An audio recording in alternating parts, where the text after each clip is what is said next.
Welcome everybody back to the show. I'm Mr. Flores, your host, also known as J Flo. Today I got an entrepreneur on the show, a dog breeder, and an ex-football player. I think that's kind of obvious by his build.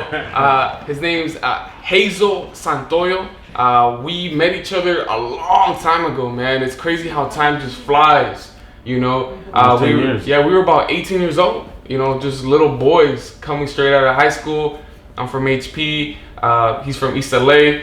He played at Garfield. I played at HP. We definitely played against each other, but because he was a lineman and I was the receiver corner, we didn't meet against each other. Although if I was a lineman, I'm sure that would have been fun. That would have been fun. But yo, man, honestly, bro, that was a dope game. With that senior game, it was head to head, last minute. What was the score? I believe 3-0, the final score? 3-0, bro. I was heated. I was mad at that game. I was like, how could this be? How could they keep up with us? It was an interesting game. Yeah, because I mean, we were solid as a team, but we were winners. You know what I'm saying? At that point, we had already accumulated like 6 losses. You know, we still had like 3 more games to go. So I'm sure that when you guys were watching film on us, you guys were like, man, fuck these guys. It was the last thing in our mind to think the game was going to end at 3-0. Yeah. It was mind blowing, and that's the great thing about football. Right. You never know who's going to come and smack you in your mouth. For sure. And that's what we needed for us to take it to the next level and pick it up a notch. Because we went in there confident, a bit too confident and cocky that we got smacked in the mouth. And I personally had a great game. I had pancakes left and right. But it's a team effort. Do you remember who was in front of you, like the number by any chance? No idea. I just remember I had him on the back all the time. Hey, do you feel like we have a small D lineman? Yeah, you guys had a pretty weak lineman. It was only one of your boys that I'm cool with that I know. Who was he? I think I played with him at the All-Star game. I don't quite remember his name. Brian, probably. I think I believe he played center. Yeah. But he was probably the best guy out there. He was a cool cat, yeah. But it was a great game, man. Time does fly. I would say about almost 10 years. Oh man, that's crazy. That's crazy. What has been like your primary focus? Because obviously, like in high school, football was probably life or whatever. But after, what did you decide to focus on? Exiting high school, I thought maybe I was kind of lost in between keep on trying to play football since I was never really a school guy. Mm-hmm. I never really liked school. I was good at taking tests, but I never really liked school. So I was like, I might just skip all that and try to just go into hustling, trying to figure something else out, trying to reach my goals, trying to figure out what I love. And one of my coaches and old friends told me to go take a look at ELAC, and I'm really glad I did because I met a lot of close friends. I made a couple acquaintances, and it was a great experience. And after that, it just took on to pure. I would say just finding what got me going. What tried to make me get to the next level. Yeah. But like any other college student, there's ups and downs. You want to go to class, you want to kick it with your friends, but it's all part of the process. You either get focused or you get lost in the trance. That's what it is. Right. So it's just it was part of the game, and like I said, time flies, and here we are. Yeah. Trying to get to it. Yeah. In the midst of all of that, where you're like, trying to kick it here, trying to play football, trying to do the class thing, were you able to find like what really got your kick, what got your passion? Or was it like more of a waste of time, would you say? I wouldn't say it was a waste of time because of the memories that I made, the friends that I accumulated, and the acquaintances that I got from that. But the time in school, I didn't take personally. I would say how can I put it to you? I didn't take the correct format, the correct step towards schooling, because I believe if I would have taken it seriously, I could have advanced into a different. My life would be different. But like I said, things happen for a reason. We choose our paths. Our decisions mold our life. So what I've gotten from it is lessons, life lessons, experiences. Like I said, nothing's wasted because I've learned a life lesson from it. But we take it from there and we keep on going. What would you say is one lesson that you learned from like experimenting, right? Because like when you're 18 years old, you come out of high school, we're pretty much idiots. But somehow we're confident and we think we know what's up, right? one thing, we think we know what's up. What I learned was we don't know it all. Thinking we know it all, thinking, oh, I could do this and it's gonna happen, thinking there's no consequences. You know, you're young and dumb, but that's what it is. You learn from your mistakes. Sometimes say a DUI, or sometimes something that you're not expecting to happens, and and you learn from it. You know, something you don't think is ever gonna happen. You know, a family loss or a death or something you don't ever think is gonna happen in your life, and it just happens, and there's nothing to do but go on with life. You know, roll with the punches. You know, keep on going, because you dwell on it and you stick, and you're gonna be stuck on life. And you know what is there to do but live? Yeah, the unexpected. And just having to live your life. Exactly. It's like kind of like one of the most like interesting conundrums of life itself. And it's crazy because the times we live in right now, there's so much depression and so much anxiety with young kids, all these drugs everyone's taking because everyone's lost, and the time and social media, everyone is just compacted with the way they have to be, that they're lost entirely, and they get lost in drugs and then depression. It all comes into one, but it's just part of just you finding yourself. Right. So you're saying like the reason why a lot of people, especially young people, they depend on weed, alcohol, these things, is because they're craving for something deeper. They can't find it. Exactly, they can't find it. They can't find it. And the thing about that is that there's no specific thing, right? Like you can't just come up to them and be like, read this book, right? Or read the Bible or read the Quran or whatever, and you're gonna figure it out. Because you gotta find it yourself. You gotta go through your own losses. You gotta go through your own trials and tribulations for you to be able to find yourself. Right. Or else, you can't tell someone, oh, do this, be that, because that's not gonna be the true self. Right. Right. Did you ever have anyone in your life that was like, nah, dog, you have to do this shit? Plenty of people in my life. You could say from family to friends, just trying to guide you to do this. Some of it might have helped you. Some of it probably would have placed you at a different point of life, maybe. Yeah. Like you said, I'm a very stubborn person. It's not a good trait to have, but sometimes it is. Yes. And it's just it happens, man. You make a decision, and sometimes, like you said, you gotta roll with the punches, and you can't expect things to always go right. When shit hits the fan, you always fuck it, on to the next thing. Let's go with it, because you can't, like I said, you can't do all and wait for something to fall out of the sky, because you gotta go on to the hustle, on to the next thing. Yeah, you know what I noticed? Like stubbornness, it's really good when you're independent. You know what I'm saying? Because like let's say you want to become a millionaire one day or a billionaire. Like that's my stubborn idea. Like I may fail today or tomorrow or a couple years, right? Let's say I start a new business. Fucking tanks. I'm stubborn. I'm gonna figure out a way to do another one. Right? And then just keep moving and moving and moving. And that's just how I feel like I've been for these past 8-10 years, whatever it is. Just stubborn, trying to find a way to find myself, but still with that goal in mind. Still with that main goal in mind, of being able to be financially free and being able to enjoy life and travel, because we're stuck as they say, the rat race. Trying to work and it's crazy how 80% of the world lives paycheck to paycheck. Yeah. And that's pretty much what I'm trying to. 80%. I'm trying to avoid that, because everyone has that rat race. Everyone's last minute trying to pay their rent, saving, and it's just it's not being able to be financially savvy, financially being able to take that next step to move on. Right. That's why the world is run by the 1%. Because they're the ones that figured it out years ago, hundreds of years ago, right? Because it's like a game that they've been playing for hundreds of years. It's knowledge passed on to generations. Right. If we don't know, and we don't teach our kids or our nephews or whoever it is, they won't know, and no one's going to teach them, because in the environments we live in, For sure. It's all gentrified for a certain reason. Yeah, and it's not only, it's that plus the way that we see, right? Like maybe you never taught me anything, but the way that I see you go to work every day, 9 to 5. So I believe that's the natural way of living. Exactly. Right? That's all you know. That's all you've seen. So why not do it myself? Right. You're taught that. Go to school, get a job, pay your debts, create a family. Be happy. That's the norm. But maybe that's not the norm for everyone. Maybe that's not gonna make everyone happy. Right. So you gotta find your own way. Right. That's the way I see it. And I don't say I know what I'm happy exactly doing what I'm doing, but I'm chasing happiness. Right. I'm looking for what's gonna get me there. Right. I have my main goal, but the thing is, the ultimate goal is being happy with what you got. Like they say, happiness is not being able to have everything you have. Happiness is being happy with what you have. You know, so it doesn't matter being a billionaire if you're not happy. What's the point of that? Right.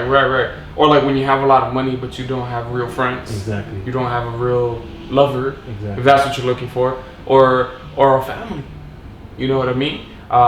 And so those are one of the things that when I talk about money, when I talk about like financial stability or freedom, I don't really say it from the perspective of like I just want to be filthy rich to just buy crazy cars and all these fancy things and chains and things of that nature. What I'm really after is happiness, stability.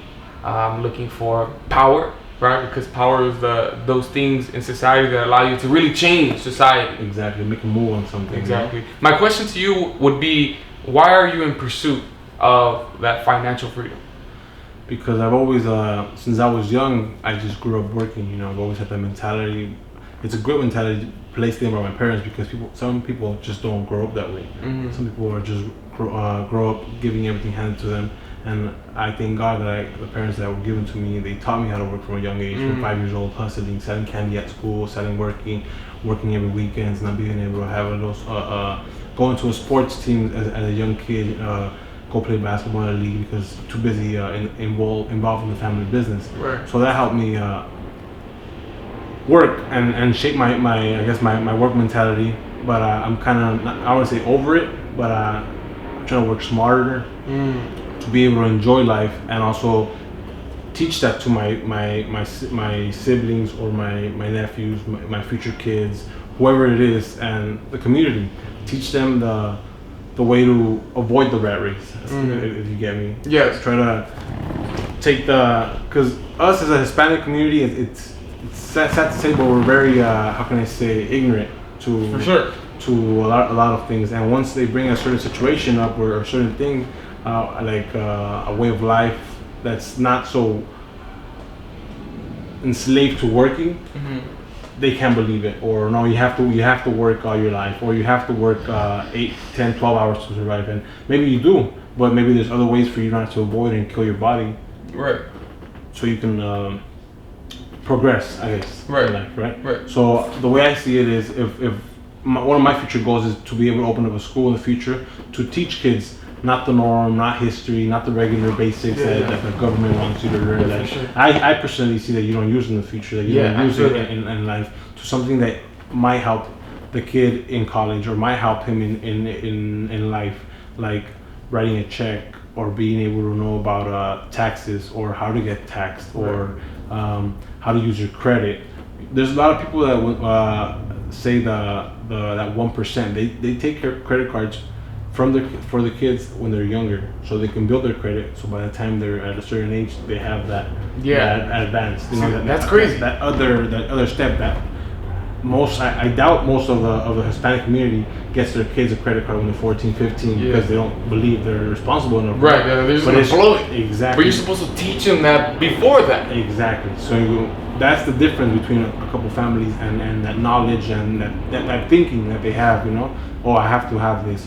Or my credit, because credit sometimes $100,000 could be worth less than a 750 credit score, if you get me. So it's just depending to be able to teach that to a kid that most of the world is ran on debt and on credit, and if you know how to work that, you're able to grow your portfolio or your name just by being able to maneuver that. Right. But if no one teaches you that, you have to learn that 10, 15, 20 years from now when your credit scores at 500 because you maxed out all your credit cards because you were a college student and want to just have fun. You get me? Right. But if someone teaches you that, you have that extra step. You get me? You have that not shortcut, but that knowledge is gonna help you take over. Yeah. So I want to be able to teach that to the youth, so they can have that step. Once they're 18, 19, they can have a way to, I would say, teach their family and keep that going on. Right. And the way you would imagine to do that would be like a kind of like a community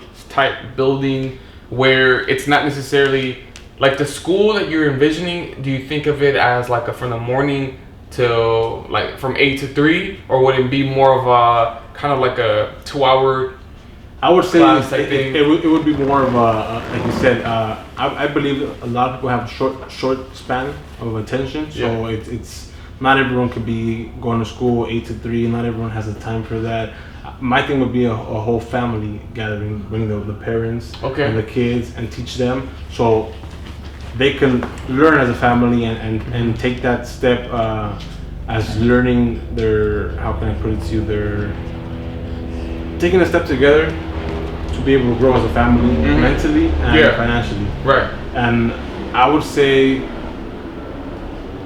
short term with a long time span is able to get more attention and more information than I would say jamming 10 hours of information to someone, because not everyone's going to be able to learn at that time. Right. Someone might just want to learn 30 minutes or 15 minutes and then they got to move on because they're not going to focus. But like I said, it's all in time. It's not something I'm going to accomplish in the next 2-3 years. Right. Goal. Definitely. But it's something I have in mind. Yeah, and what I think you can do when that does happen is like, okay, an hour or 2 hours, whatever, max. And then find a way to let them apply that knowledge. You feel me? Like whether it be in an investment, whether it be in stocks, or whether it be in credit, right? So have a type of way where I'm not necessarily saying that you're going to give them money, but there's going to be like some sort of system where there's different demos you can create. Like, I've been studying this thing called Forex. It's the largest market in the world, and depending on the schools and the teachers they have different demos that you can learn just on. Kind of like you're playing Monopoly, right? Just a game where you're actually learning and actually putting in play what you're learning in that day, and without actually playing with real money. But it teaches you how to be, I guess, respectful to the lifestyle, or respectful to, how can I put it to you? Respect the. You can't be, what's that word I'm looking for? Emotional. You can't let emotions take over in your financial decisions, because when that happens, that's the bad choice. Goes wrong. Oh, I like that car, I'm gonna just buy it, but you can't afford it. Oh, I'm gonna buy this. Oh, I want that $1 million home, but I make minimum wage. You can't make that happen. You feel me? So and you can't let emotions take over in your financial decisions. So you gotta teach that to people, and the best way is in a demo program, because they feel like they're actually putting something in, but it's how you learn.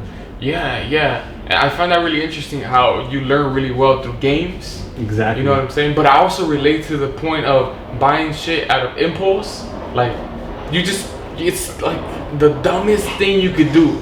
Everyone's done it. I've done it. Everyone's done it. And it's just, sometimes it works out, sometimes it blows up in your face. Right. But it's just like, that's your lesson. That's your life lesson. And you gotta learn from it. Right. I'm not gonna go buy a $40,000 car just because I feel like I need it. If I can't afford it. Yeah, and it goes back to like the whole social media thing that you were talking about earlier. How sometimes we want to appear, to be living a certain lifestyle. Exactly. When you're just hurting yourself. Yeah, but then you come back home and you're like, fuck, I'm living the same shit, like gutter. Exactly. You know what I mean? Like for me, it's always been more important. Like obviously, I got a little car. It gets me places. And I bought it used like a 2015 a couple years ago. It was dead. But I didn't go too high, nor did I go too low. It was something that I thought would be sort of comfortable, that I could pay, but that wouldn't stress me out. Exactly. You know what I mean? You want to stress it's literally a $300 payment. That's not that bad. Nope. You know what I'm saying? I could totally make it happen, and I needed a car. Obviously there's smarter ways. You know what I'm saying? Paying a car cash and then kind of just having that, and then now saving your money for future investments or anything like that. But about 6 months ago, I want to talk about this purchase, because I think it's important, you know what I'm saying, to kind of hit it on the nail and make sure that everyone's understanding completely what it means to be an emotional buyer. One of my homies, he had a virtual reality computer. I tried it out and I fell in love because there was the shit. You put on the headset, you're literally in a whole nother world, playing video games, doing all this crazy stuff. Lost. Exactly. And then I was like, I'm gonna get this, and I did. I went and I bought the computer, and I don't even use it. I don't use it for virtual reality because the headset and all that's like another $700. And then I was like, wow. Right? But the point is that I got so excited that I forgot to do my little pro and cons. Exactly. Benjamin Franklin, fool, he was the first guy that on paper, he said, when you want to make a purchase, make a pro and con list. That's crazy. If you have more pros, get it. If you have more cons, don't get it. Yeah, sounds about right. Storm, how do you feel about that, huh? How do you what feel do you about think? that? You're gonna be making some Benjis, huh? But yeah, so you know, man, it's just crazy. Like just being the emotional person, and it even applies to like relationships. You know, with people, it doesn't have to be your lover. Like let's say we get into some sort of altercation. It's so possible to just kind of fix it by talking normally, but then you start getting emotional. You might start woofing or something, and then I'm getting emotional, and then it gets out of control. That's how it happens. You know, typical drunk family member at a party. Right. Gets emotional and things get altered to the next You know what? situation. That's when jiu-jitsu would be perfect. Just to be able to calm the person down. I think that's the best thing about jiu-jitsu versus a lot of other martial arts. Another martial arts, it's more of a passive. you're gonna have to beat his ass, and it's gonna hurt him. Exactly. With jiu-jitsu, you will calm him down.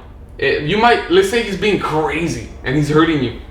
You choke him out, and he might fall asleep. That's it. It's a passive way to put someone down. Yes, they call it the best form of self-defense, because it's the truest form of self-defense. I don't have to hurt you to calm you down. Exactly. I just have to either make you tap out. I always ask people this question. I say, if you're in a fight with somebody and they make you tap out, after you tap out, do you want to keep fighting? Like, be honest. It's okay. I'm just asking. Personally, I do. If someone beats me, I just have that urge, to beat them. I just have. I've always had the tenacity as a competitor. That's why I always hate losing. That's why in any sport, even if I don't know how to play the sport, I would want to beat you. Right. At Monopoly, I get crazy. Anything. I'm a competitor. Yeah. Even if we're playing FIFA or Madden, if I can't beat you, and you're about to score a goal, I'm the kind of person that'll push you out of the way. Yeah. Because you don't want to lose. Exactly. I'm just To me, if you ain't cheating, you ain't trying. It's a thing. I definitely cheated in the past, bro. Like the tests and stuff.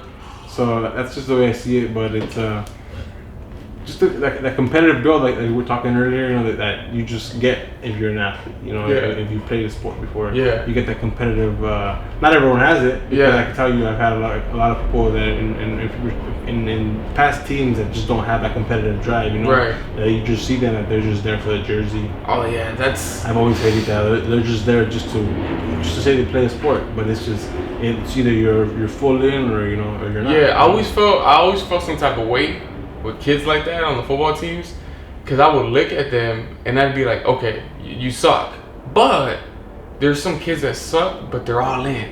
Exactly. You get me? And they're passionate, and they're trying to hit you their hardest. Exactly. And then there's the guys who they just whatever, just kind of going through emotions all the time. They really care. I feel like it's just cancer to the team. Yeah, definitely. It's part of it. I don't know. I have a couple of friends that are coaches, and there's just some like I said, you can't do anything about it because they're part of the school. Yeah. Here's what I think about that though. Like let's apply it to real life. When you are that person who's just on the team for a jersey, you're gonna be that person in life. Just waiting for the check. Just there, passively going through life, not really trying to make any moves, not really like thinking critically about your presence and your legacy. Risking it. Exactly. You gotta take a risk. If you don't take a risk, when I got into this dog business, I never thought it was gonna be this hard. And I'm not saying it's easy, but it's nice. I love it. I love the animal, and it's just it's something that gets me on my feet. It's something that's always gonna happen. It's part of the game. It's part of taking a risk and trying something new. I never thought 10 years ago when we were playing balls, I was going to be breeding dogs at this time and age. Right. It happens. How did you get started? I seen from the very beginning. I've always been had a passion for dogs. I've always loved dogs, and I just see my friend doing it, and I thought it was something cool. So I tried it out with one dog, and then that's when my emotions carried me away. And from one dog, I bought another dog, and next thing I knew, I had 10, 12 dogs. And I was just shitting deep, but when you're there, you just gotta roll with the punches. And right. And it was something that I'm in, and I like it. I like having the dog with me. I like taking them to hikes. I like people admiring the animal because it's something exotic that you don't see everywhere. I take them to Santa Monica. There's crowds that line up around me, and it's just something that it's that emotion, that drive that I like, that competitiveness. That I have a beautiful dog, and not everyone has that, and I could show it to the world. Yeah. Something different. And just a temperament. A lot of people are scared of this animal because how media portrays it. Right. It's supposed to be an aggressive animal, but as you see her, she's the chillest, calmest dog there is. Yes. She hasn't barked once. She hasn't done. She's right there, just chilling. It's almost like they're genetically wired to be calm. Because when you see a Chihuahua, they're like the opposite. You know, little man syndrome. They start just they're crazy. just all over the place. Some of the most annoying dogs I've ever met in my life. No matter what. And I've had one. It's just part of the it's in their DNA. Yeah, exactly. You know, to be the alarm, to be that, oh, there's someone at the door. Yeah. Dad, come get him. You know, and then bigger dogs are just kind of like, I guess if they get aggressive, I might have to get in this. You know what I mean? Yeah. But it's just the way the energy. Animals feed off energy. You know, so it's that's the way you raise them. So if someone's gonna make an animal aggressive, they're gonna be the aggressor. That's how I feel. You know. But it's just the way anything's portrayed. You know, if say East LA is portrayed as gang members and drive-bys, you know, or South Central is portrayed a certain way, the whole world's gonna see it that way. Same thing as an animal. If someone portrays an animal to be aggressive, he's gonna be an aggressive animal. But it's until you actually give it the time and actually give it the chance, that's when you actually find out. A lot of people. That's why I love Eli. That's why I say it wasn't a waste of time, because Eli was such an opening eye, because there was so many cultures into one team. You know, it was. I don't know if you remember, after winning the games, coming back, I was a mess. We used to just. I don't want to put anyone on blast, but it was just a great time. Getting to the parking lot, running amok. It was just a great experience, and it was. We didn't. I didn't have that in Garfield. I didn't have that in East LA because it was a completely different environment. But with all the cultures from all the schools, it just brought. It was a great time. That's why I felt like. You have to experience it for you to be able to put your part in it. You know, give your opinion. You can't say, "Oh, that dog's aggressive, he's gonna attack me," if you never actually, gave time to dealt with it, or been in a situation where not too scary. I don't want to try it, or I don't want to do that until you actually take the chance and risk it. You know, you gotta risk it. You gotta take that step, or else you're never gonna know. Yeah, definitely. I love that talk about like cultures blending together when they're from different areas, and it just reminds me that sometimes we have a lot of these biases in our brains, right? Either bad dog, or bad Latino because you're from East LA, or bad black guy because you're from South Central. But then y'all just get together and you have a great time. Exactly. Actually, bro, to be honest, my first like interaction with like black culture was at Eli. You know what I'm saying? I'm from HP. It's like 99% Mexican. Correct. There was hardly any black kids at school. Like the football team was all either Mexican or in a couple Saudis and Guatemalans, you know, here and there. And then I get to Eli, and there's all these corners that are black. And like my whole life, I always thought, this is wrong, by the way. Like I learned this too in psychology, in sports psychology. It was like at Eli that ethnicities and race has nothing to do with your athleticism. Correct. We're basically come from the same place. Exactly. We're just humans. The same thing. Exactly. It's all about how hard you work out and how like your environment that builds you to be the athlete that you are. How you're genetically over time, your body just molds to a certain extent. Like that's why people from Africa are darker, or people from Europe are lighter, or they're from Asia, their eyes are a little more because they adapt to a certain culture. Exactly. The adaptation. Exactly. The adaptation. So when you're in the hood, right, in the projects, and everyone comes out and you play tag every night, it starts making you faster over time. And then you play football after. And so those things start translating to when now you're on a field, right? So you play the Crenshaws, and they're all black, so you equate blackness with speed. Exactly. There's a little bit of truth to that, right? Because then you think about like all the best sprinters in the world, they're all black. So maybe there's a little bit of truth to that, to like genetics and having some sort of advantages, right? Because some people are born with more talent than others. It might be a little bit genetic, but the rest is all hard work and environment. Correct. So again, back to like the culture at Eli, I showed up, bro, and I see all these people, and I'm literally scared. I'm still skidding. You know, I wasn't even skidding then. I remember. You know what I mean? I was like, fuck, like, that's why, bro, when I look back, it was like God or a blessing, the fact that I even made the team. You know, because in high school I was pretty good, but that was at my high school. You know, like there was no competition. Like receivers wise, it's just like 3 of us. You know, of course I'm gonna be a starter. You know, DB, I'm like the tallest dude out there. Not the fastest, but the tallest dude. So of course I'm gonna be out there. You know what I'm saying? Yeah. And then I get to Eli, and it's a whole nother business. Smacks you in the mouth. Exactly. So my point is this, right? Is that we have all these biases, right, of all these little groups and stuff. But when you actually kind of get to meet all these people and hang out with each other, they're great people. Yeah. It's just, you know, you make the best of it, because Exactly. it's like I said, something that you can never get time back, you know. So you always gotta try to make the best of it. You know, you can't stay negative. Like I said, you just roll with the punches. Something bad happens to you, you know, happen for a reason. On to the next thing. Right. You know, that's why I said ELAC was such a blessing, because it opened my eyes to just so many cultures and so many perspectives. And not everyone grew up a certain way. Not everyone had that opportunity. You know, I was blessed to have parents, you know, that had their business because they worked all their life. They came with nothing. They started with nothing, and they imprinted that to me. You know, that environment that I grew up working, that environment that to hustle. You know, I was implemented. I was imprinted with that since a younger age. Not everyone was given that. You know, maybe someone grew up with not to be messed up, but gangbanging parents, or people that in that industry, or in that environment, or drug dealing, or whatever it is. So they grow up seeing that, so they are imprinted in that. So sad to say, they are put into the system in that way.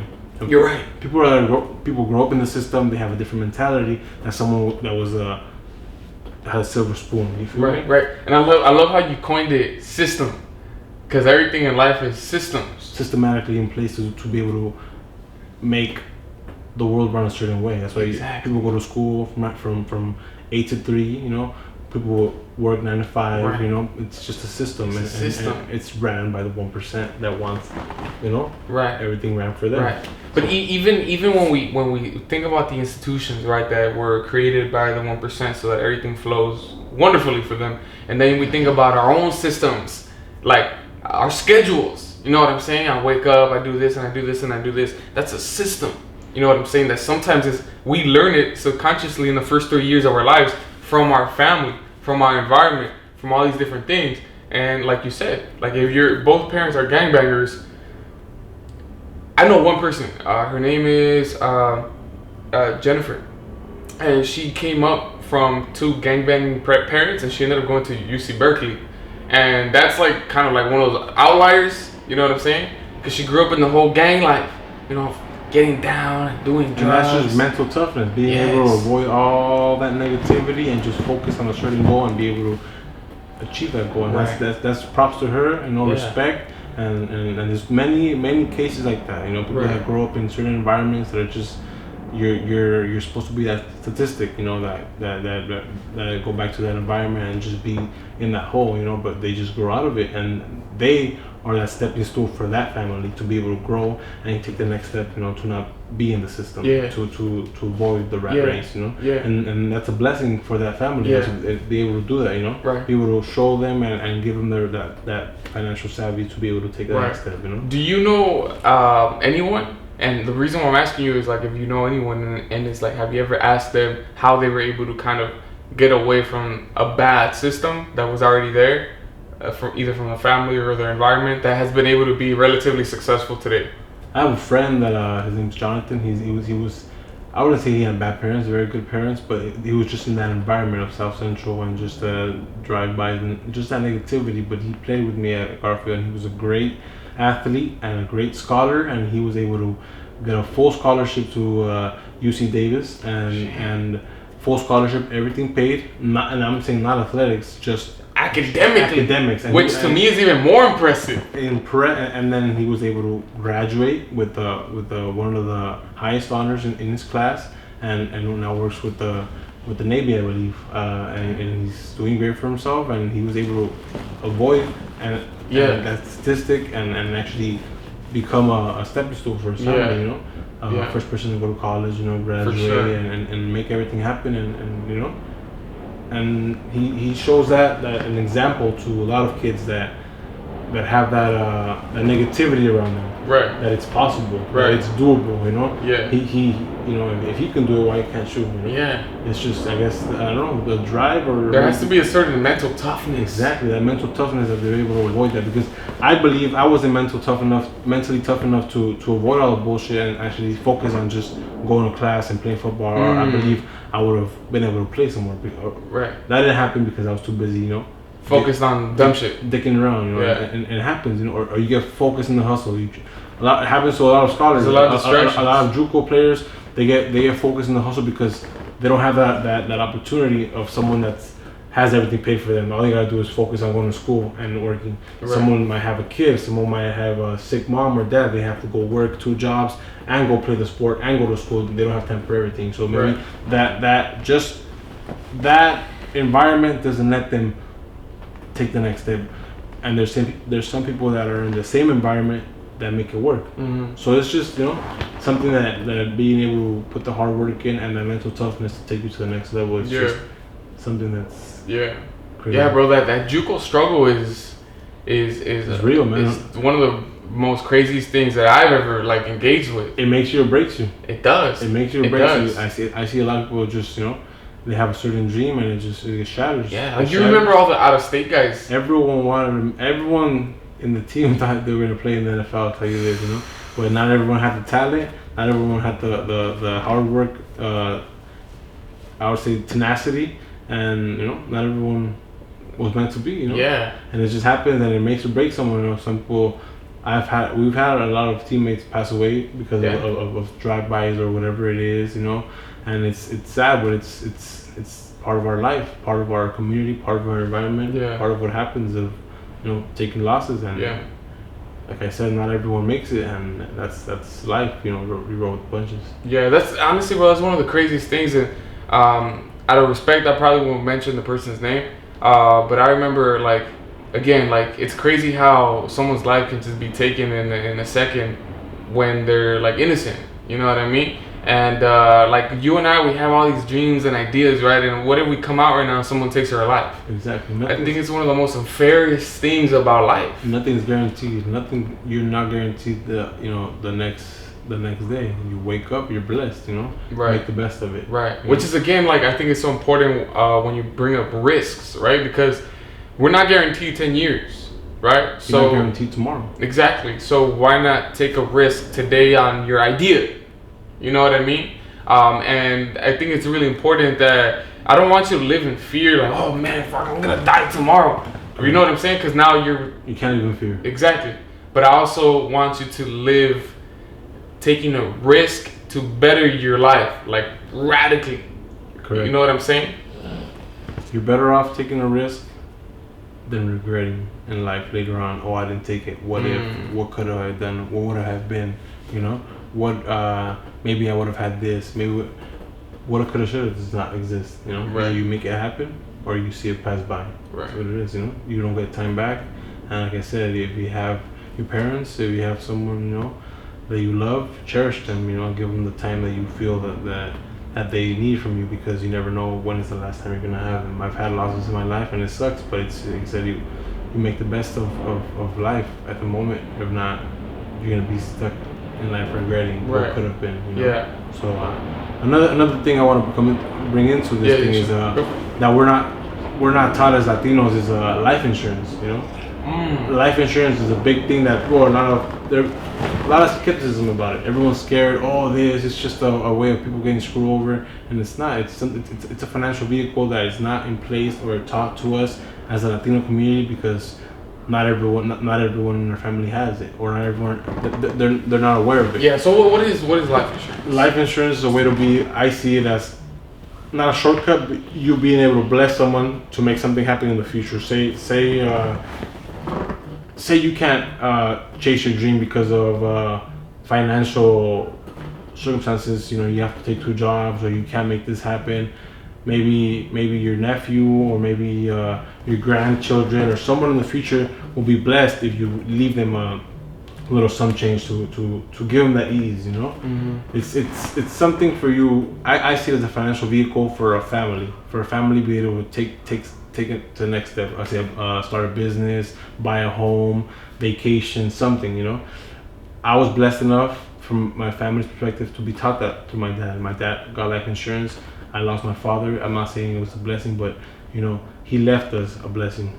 And it's something that I believe everyone should have, because it's something that you never know when you don't know when's your last day. Right. You know? So you always see people in the corners of freeways asking for money. Oh, help me out! This person passed away, and why do you have to do that? Right. There's no need for that. If you're taught a certain thing to be able to use this financial vehicle, Yeah. you're gonna be able to put if it's something sad to lose someone. Yeah, especially someone that you love. Exactly. But if they teach you a certain thing in life and they're able to place that mentality in you, you see as a blessing because they touch you. You just see the good things in it, and if you're able to leave something for someone to help them take a boost or a next step, why not? Right. It's not gonna kill you for wasting $50 a month, $30 a month. It's nothing. It's not. You wasted in a meal sitting down. Right. Or just messing around like on a weekend. Exactly. So it's like, why not put that aside for someone, anyone, your mom, your dad, your little brother, your niece, your nephew, anyone. They'll anyone's gonna feel like a blessing. Yeah. Why not bless someone? I think sometimes it happens because like we're selfish. Exactly. Right? And we're why not, them? Who's gonna do it for me? That's right. Why? It's totally a selfish No one's thing. doing it for me. Why should I do it for them? That's how you feel. But it's just, if we were a little less selfish, I believe the world would be a better place. But everyone's so focused on themselves, they're not focused on. Right. But when you live as a model, like for example, thankfully for you, your pops was able to be a straight model. You know what I'm saying? So now you in your mind, you're like, I know for a fact it works. So you have your own, and then your kids or whoever, a niece or whatever, they'll get it, right?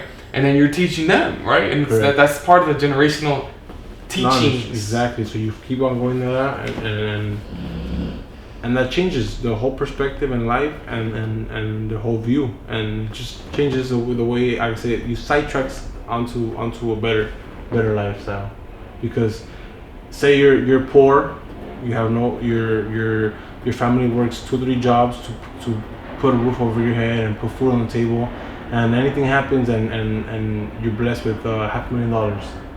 That changes your life completely. Mm-hmm. You're able to start a business, you're able to do something, not have to stress so much, enjoy life, do something else that you weren't able to do before that. And it's just a blessing, That's why I see it. Why not bless someone with an opportunity to be able to do something that you weren't able to do? Right. And we're in a position to do so. Exactly. Right? Maybe, so of course, like, I don't know if my parents have life insurance or not, I doubt it, but I feel like they probably didn't really know what's up with it. You know what I'm saying? Like, they come as immigrants, and you know how it is. You don't have time to learn English or whatever, you're just working. And the thing is, like, a lot of people, they just work, like, my dad always said, like, trabajo como burro, you know what I'm saying? And it's just like, when you're just a straight up, like, factory worker, and you do that for over 20, 30 years, sometimes you're not around the people who are gonna enlighten you. Exactly. You know what I mean? And we have that advantage, man. Like, I'm around a lot of people who enlighten me, but that's my own level of privilege. You know what I'm saying? Like, I have papers. Like, even though I went to all the shitty schools around here, I always talk about my blessings, and the people that God has put in front of me to tell me about these things. You know what I'm saying? So I feel like I have a big pressure on myself to make real moves. But it's not like you're pressuring me or my family's pressuring me. It's like my own inner pressure. Yeah. Where I'm like, your own drive. You're telling me right now that the fact that I can get an insurance could potentially get my kids in the future to do something great, and then me deciding not to do it anymore. Now I know that I'm being selfish. Exactly, because it's right there. You know the knowledge. Why not do it? Right. And there's people that are knowing what there is to do, choose to do the opposite, and that's just them. Yeah. It's just and sometimes like we just make mistakes. It's like when you're giving two choices, right? And you know the consequences of both, but yet you still choose the other one. That was the young me, the young and dumb, trying to do wild things. But it's just you live, you learn. Right. You choose to go out with your friends and do this instead of studying for the test. You get the result you worked for. Right. It's just life lessons. You learn, and sometimes, like I said, not everyone is placed into that because their environment is just working. Because that's the cards are dealt with. My father had nothing. He grew up with nothing. He worked from 3 years old, but the cards that he was dealt with, I was blessed enough to have a father that hustled all his life to give me something, to leave a family business, to leave, some financially savvy, to be able to know what to do. Have a plan at least. Not be stuck not knowing what to do.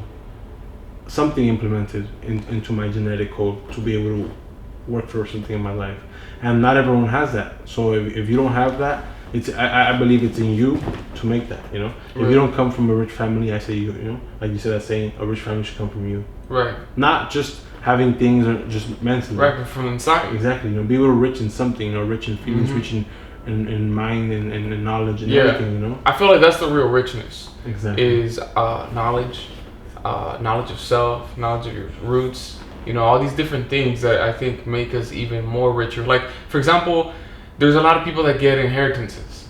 You know what I'm saying? But they're pieces of shits in every way possible. Yeah, you think about it. Yeah. Dumbasses in every way possible. And I've seen it. And you're like, you have nothing to offer. You know, they're poor. You know what I'm saying? I think there's a saying that says some people are so poor all they got is money.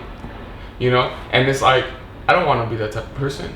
I want to be able to give something more real than just $5. You know what I'm saying? I had a friend tell me this, which really opened my eyes. She's like, all money is gonna do is just enhance the person that you truly are. You know, if you're a piece of shit, you're gonna be more of a piece of shit. If you're a great person, you're gonna be a great person. If you're someone to give, you're gonna just give more. Right. All it's gonna do is just enhance the person you truly are. You know, so it's not gonna give you anything new. You know what I mean? They say money changes you, but it's just depending on how you want it to change you. Right. So if you're good, it's most likely going to change you for even better. Yeah. But if you're kind of like on the other spectrum, side of the spectrum, now it's going to change you for the worse. It's always happening. Also, you know, there's always people that get put in shitty situations that make them a shitty person. But it's just, you know, it's just depending on the cards you dealt with and the situation you're placed in. It happens. Yeah. You know? Yeah. That's always crazy, you know, like the idea of like an environment, you know what I'm saying,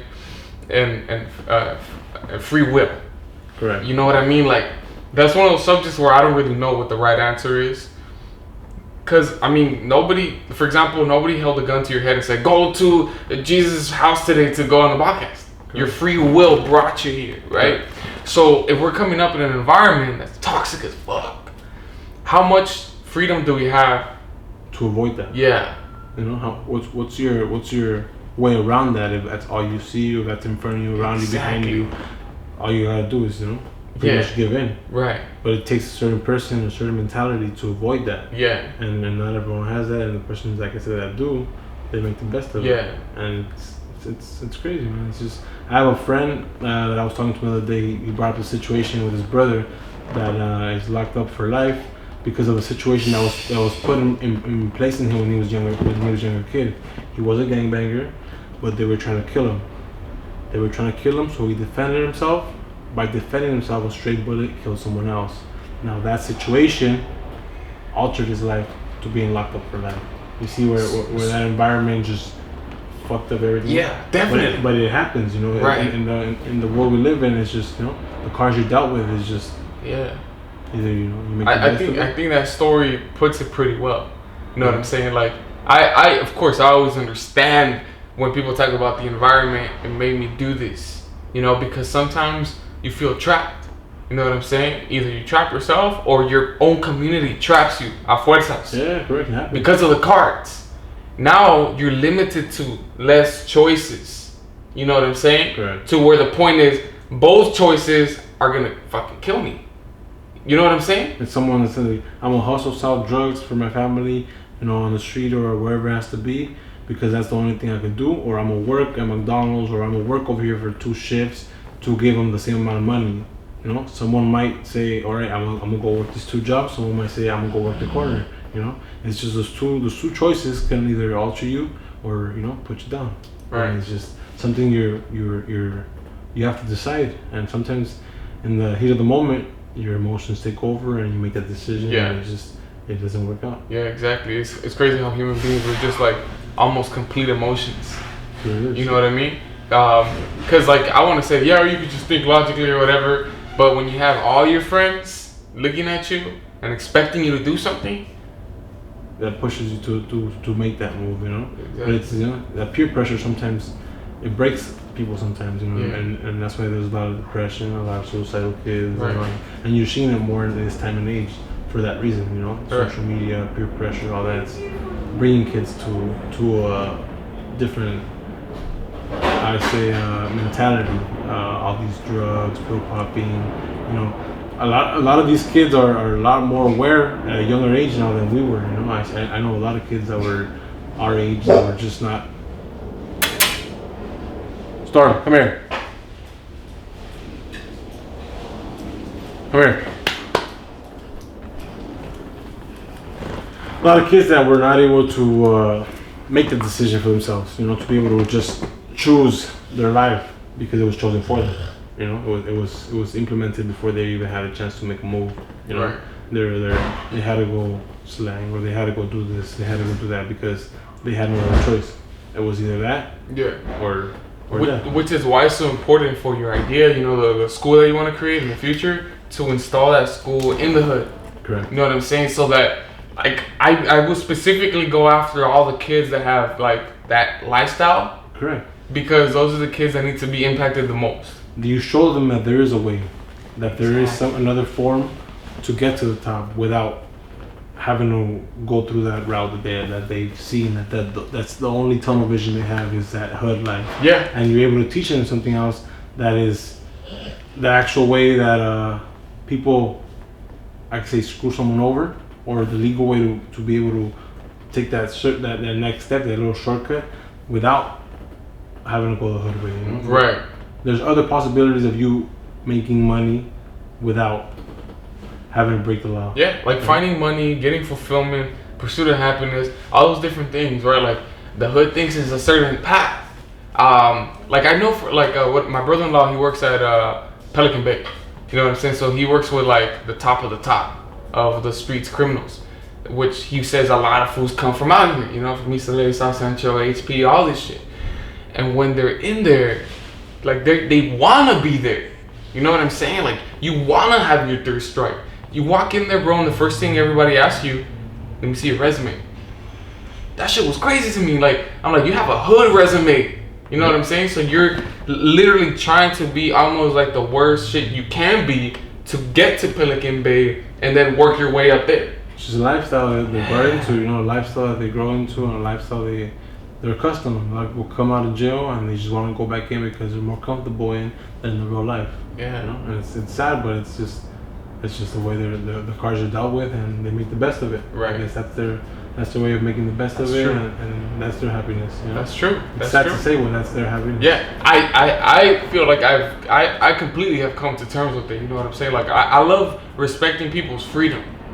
If that's what you want to do, go for it. You know what I'm saying?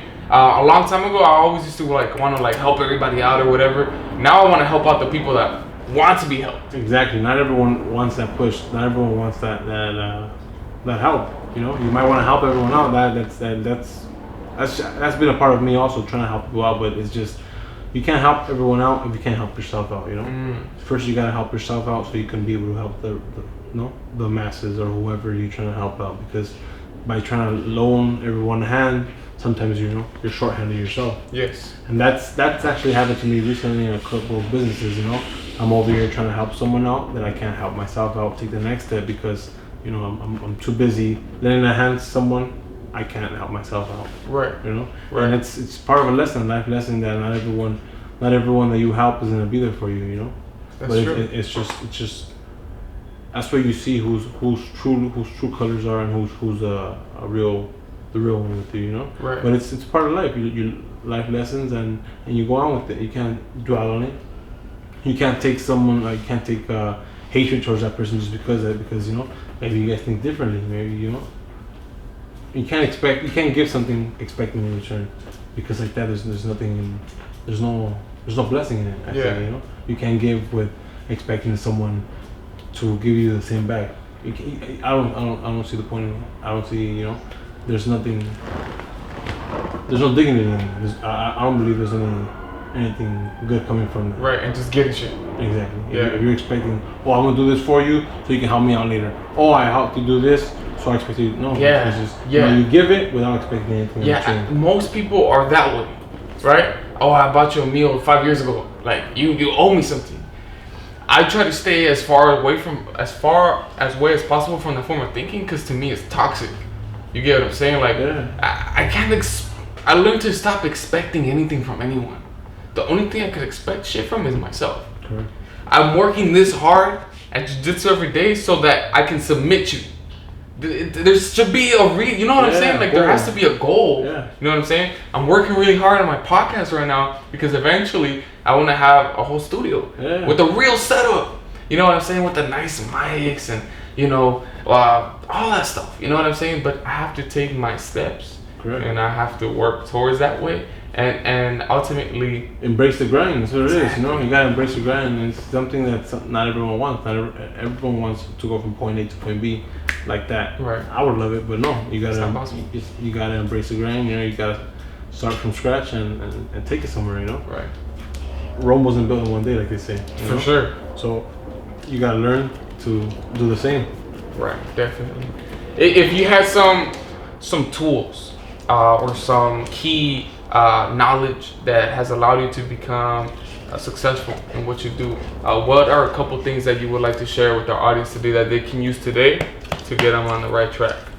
I would say don't let one bad thing or one sidetrack stop you from your ultimate goal. You know, you always gotta keep on going even though shit is looking sour for you. You know, you might lose your family, you might lose your lover, your friend, your best friend. You might be losing your business, but as long as you have life, you know, there's still an opportunity for you to make something of it. You know, just don't give up. That's pretty much it. You know,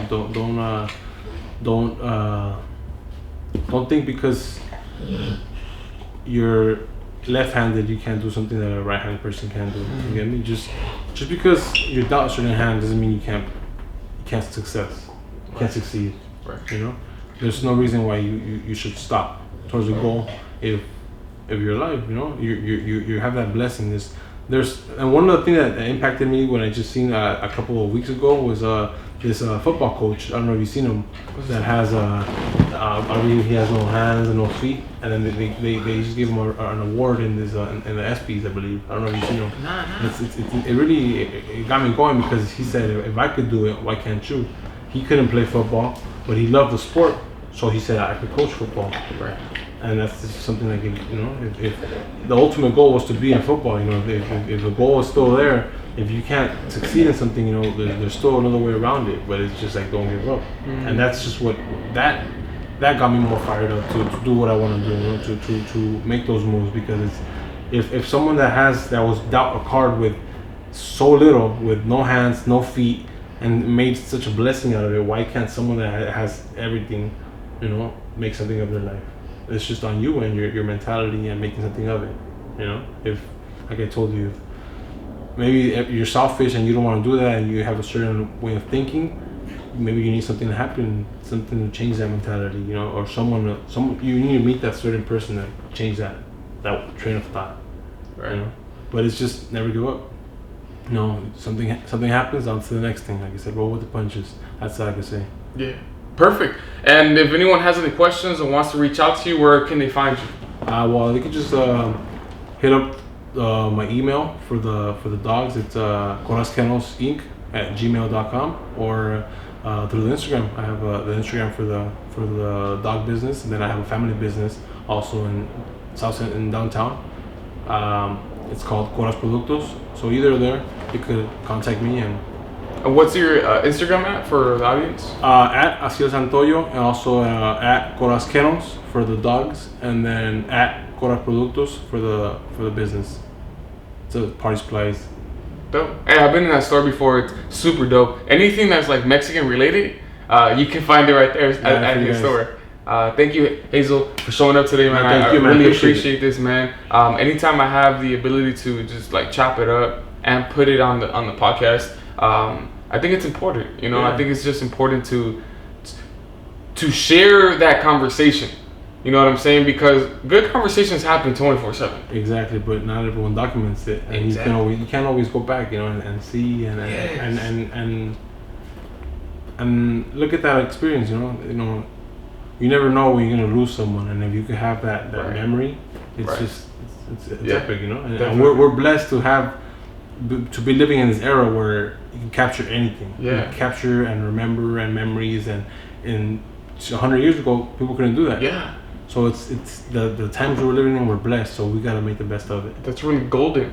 Like if we have grandchildren or whatever, it's gonna be another era. But they're gonna be able to watch this and be like, damn, like those are grandpas. Like when they're, are you 26 right now or 25? 26. Okay. When did you turn 26? May. Okay. So, but this year, 93. Yeah, this year. And like, you know what I'm saying? Like the point is like maybe one day we'll be like 70 or something, right? Yeah. God willing. And we watch this and we're like, wow. Where has time gone? You know? 10 years ago, yeah, we're playing ball, you know? I know. Beautiful. Anyways, guys, thank you guys for watching this. I'll catch you guys next time. I'm your host, Jesus Flores, also known as J Flo. Thank you for watching. Catch you guys next time.